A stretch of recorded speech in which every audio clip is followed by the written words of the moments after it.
Good afternoon, everyone. Today we are going to start off with equations of equilibrium in polar coordinates or cylindrical coordinates. If we can recollect from the previous class, we had done derivation of equations of equilibrium in Cartesian coordinates. So before we start off with the three-dimensional derivation, I would like to first do the two-dimensional derivation so that it is going to be very easy for understanding. The three-dimensional becomes confusing right to begin with. So if we just start off with the two-dimensional, we can just apply it for the three dimensions too. So the topic for today is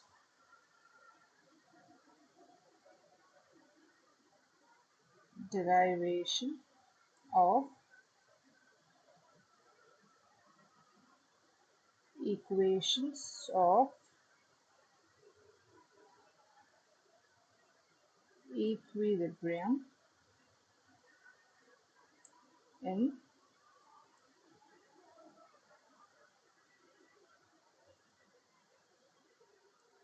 cylindrical coordinates and two-dimensional system. So as we know, two-dimension means it is going to be x and then y. Okay, so while considering this x and y, say we are going to consider that the plane is going to be shifted by theta. Instead of calling it as a plane that is going to be shifted by theta, because it's a cylinder, I can just consider that there is a slight deviation and the deviation angle is theta, and let this distance be r. Okay, I'm going to draw the cylinder now, just a portion of it. This is the x-axis, this is going to be the y-axis. Okay, so here we are going to have the deviation of theta. The other end is going to be with a deviation of d theta, just a small deviation. Here is going to be my body under consideration. Okay, now the distance from the origin to this particular point is small r. Yes, and this distance is going to be dr. We have the dimension of the body to be dr. Yes, with this particular dimension, say for example, I am going to draw a perpendicular that is going to run over here at the center of the body. So this angle is d theta by 2. Similarly, this angle is d theta by 2. I've just drawn it so that it is going to bisect the body into two equal halves. Okay. Now, to this I am going to draw a perpendicular. Yes, we have a perpendicular that is drawn. Now, with this, there are going to be stresses that are going to be generated. Yes, the stress that is going to be generated over here is sigma theta. All right, and then it makes an angle of d theta by 2 with respect to the normal. This is the use of the normal that was drawn. Okay, with this we are going to know what is the deviation with respect to the center or the normal that was drawn. Now coming to the other stresses that are going to be generated over here, we are going to have normal stress along the r direction. So sigma r, and sigma r here it's going to be just sigma r, and this is the added on distance, the length of the body as dr. So there is going to be an increment in the value of stress. So the sigma r plus dou times sigma r divided by dou r into dr, or I can just call it as sigma r dash. Alright, so we are done with normal stress of sigma r and sigma r. I have written one sigma theta. So here I will be having one more sigma theta. Now this particular sigma theta, this might look a little bit exaggerated, but there is going to be just a small deviation with respect to the normal. I've just drawn it a little more exaggerated so that you can understand that there is going to be a deviation that is going to be generated, and this value is going to be sigma theta plus. Here, can you see the angle that was made was just theta, and it is sigma theta. Here, to reach this particular point, the angle is d theta. Hence, it is sigma theta plus dou times sigma theta by dou theta into d theta. Alright. Next, let us draw the shear stresses. Shear stresses for this particular surface. Alright. So, it is going to be tau r theta plus. We have an increment of dr over here. So, dou tau r theta by dou r into dr. Alright, and again here also the shear stress is going to be generated, and this is just tau r theta. Alright, and again on this particular surface we are going to have a shear stress of tau r theta plus, now the increment from here, it is just tau r theta, the increment is d theta, so it is tau r theta plus dou tau r theta divided by dou theta into d theta. Here it was uh, here the increment was dou tau r theta by dou r into dr, because from here to here the distance is dr. Now here the shear stress is tau r theta. I'm trying to draw the shear stress over here. From here till here the increment is d theta. Hence it is tau r theta plus dou tau r theta by dou theta plus d theta. Last, I'm going to just write the shear stress that is going to be generated over here, which is just tau r theta. I have written all the stresses that are going to be generated. Yes, so we are considering x comma y as r comma theta. All right, say I'm going to draw this body in terms of a 3D drawing. Okay, it is going to look something like this. It is going to have a thickness. Okay, something like this. Fine. This thickness that is going to be there, say T, this is going to be 1. It is a unit thickness. Okay. Next, from the particular point over here, from here till here. Okay. This is going to be, say, let me call it as DL length. Okay. So,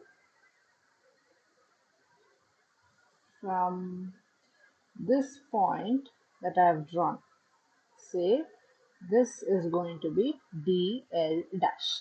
The reason why I'm taking the dimensions is because for stresses I'm going to need the area. So I need to know the dimensions. Alright, we know the dimension this to be dr and the angle to be d theta. Here I'm just considering this to be dl and this to be dl dash. So I can write dl as r times d theta. Okay, and then dl dash as r plus dr times d theta. Thickness is 1. And say for example, in this particular body, I am going to have body forces that are going to be generated. We had considered body forces in the Cartesian coordinates as capital X, capital Y, capital Z. Here I am going to consider as sigma r, not sigma, sorry, gamma r, and here gamma theta. Okay, gamma r and gamma theta are nothing but the body forces that are created. Alright, so in order to calculate for the body forces, I need to know the volume of this whole body, because in stresses, when I'm calculating the area, when it comes to the body forces, we are going to calculate it with respect to the volume. So volume is equal to dV is equal to R dr d theta times t. We know that the value of t is 1, so it is R dr d theta. Alright, so we have just arrived at the equations for now. After that, we are just going to consider the equilibrium conditions. Now, let me just write down the equilibrium conditions.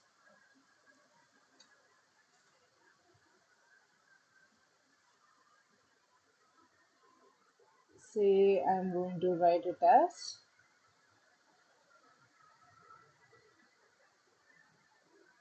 considering summation f r is equal to 0. Okay, which are the components that are going to come in that particular direction? It is first first one is going to be this. So minus sigma r, and what is the area for it? That is nothing but the length dl. So it is r d theta. Alright. Next, let us consider this. So it is going to be plus sigma r plus dou sigma r by dou r into dr. And what is the area? dl dash. So it is dr plus dr into theta. R plus dr into theta. You can see that I am writing the length. You can ask me why is it that we are talking about area and only length is written. That is because thickness is 1. So I'm not mentioning the thickness over here. This is nothing but r d theta into 1, or length into thickness. This is area itself that is going to be considered. Now, once we are done with the normal stresses of sigma r and sigma r on both the sides, let us consider the stresses over here. That is nothing but your shearing stresses. Okay, so the first one is going to be, let's consider this one. So it is plus tau r theta plus dou tau r theta by dou theta d theta, and after that the area for this is nothing but this particular length, that is dr. Okay, now once this is done, let us consider this. The direction is in the opposite, so minus tau r theta, and the length is dr. All right. Given that we have considered all of these, we now have to focus over this particular point, where I'll just zoom it in so that you can see it properly. We have written sigma theta and then sigma theta. These are going to come into picture. Can you see the deviation that has been drawn? If we are going to resolve them, I am going to resolve them. Then we are going to have components in x and y direction. Given that the angle is inclined with respect to the vertical, this is going to be cos and then this is going to be sine. Similarly over here, if I resolve, I am going to get two more components. So this is again, the angle is inclined with respect to the vertical. So this is cos and then this is sine. Therefore, I need to consider sigma theta sine of d theta by 2 and the area, and then sigma theta plus dou sigma theta by dou theta into d theta sine of d theta by 2 into the area. Let us just write it back into the equation now. Okay. So this is in the opposite direction. So minus of sigma theta sine d theta by 2 into the area of dr, that is dr into 1.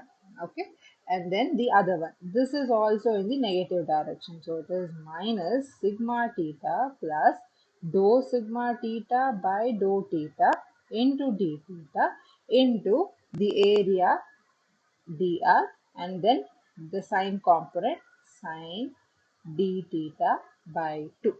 Yes, let us not forget the body force. gamma r. So gamma r, I told you we have to write the volume for it. So gamma r into dr into d theta equated to 0. Alright.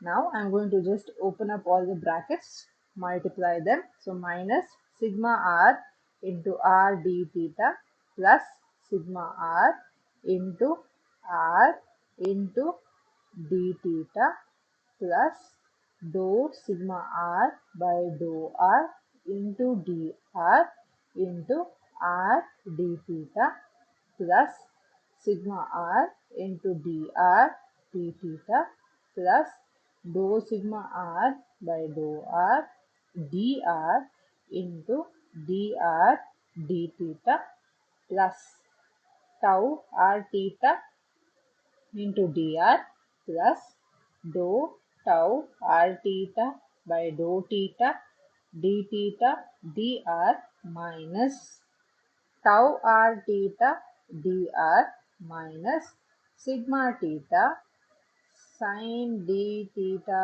by 2 into dr minus sigma theta dr into sin d theta by 2 plus dou sigma theta by dou theta d theta into dr into sin d theta by 2 plus gamma r into dr into d theta equals 0.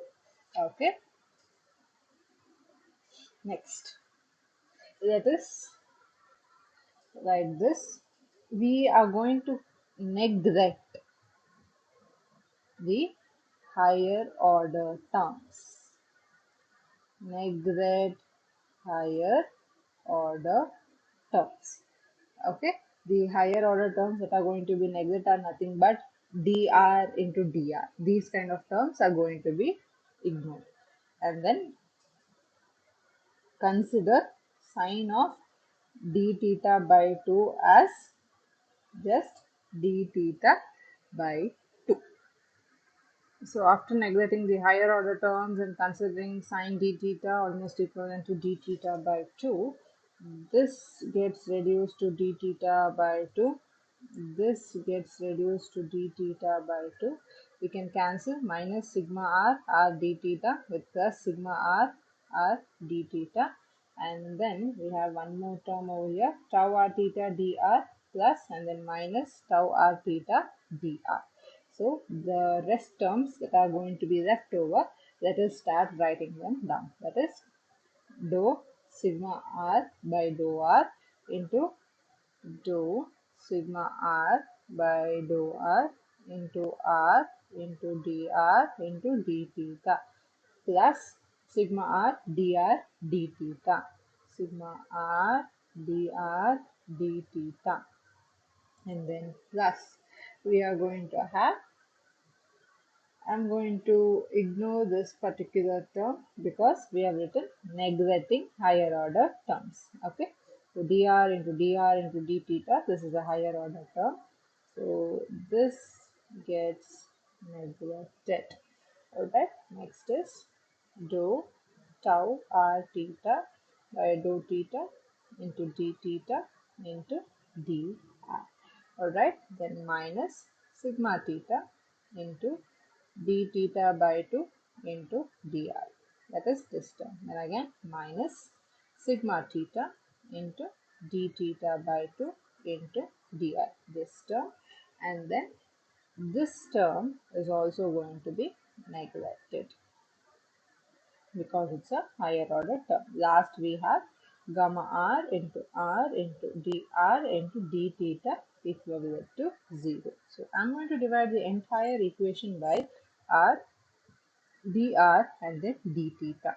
I'll be left with dou sigma r by dou r plus sigma r by r, this one, plus 1 by r into dou tau r theta by dou theta.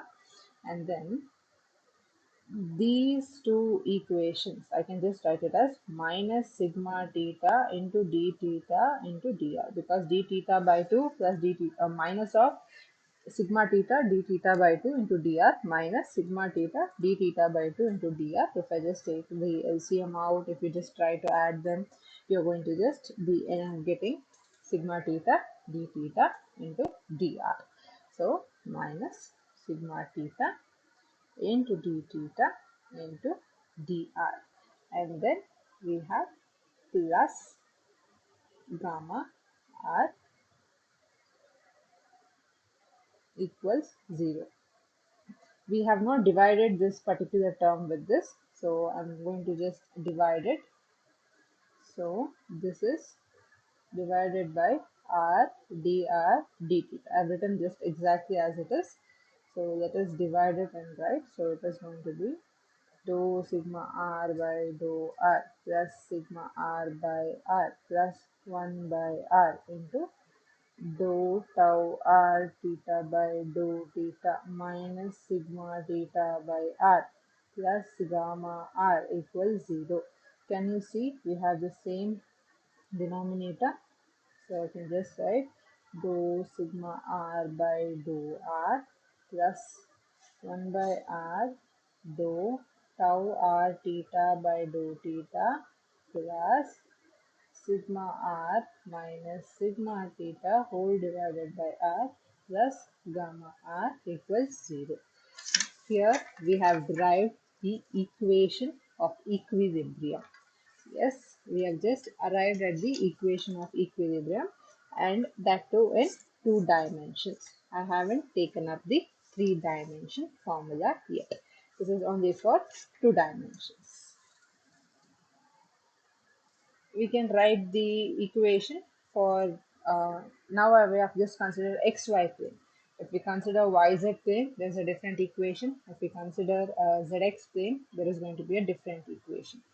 Okay, the terminologies, I mean r and theta, they are going to just change. Here it is x and y, it is r and theta.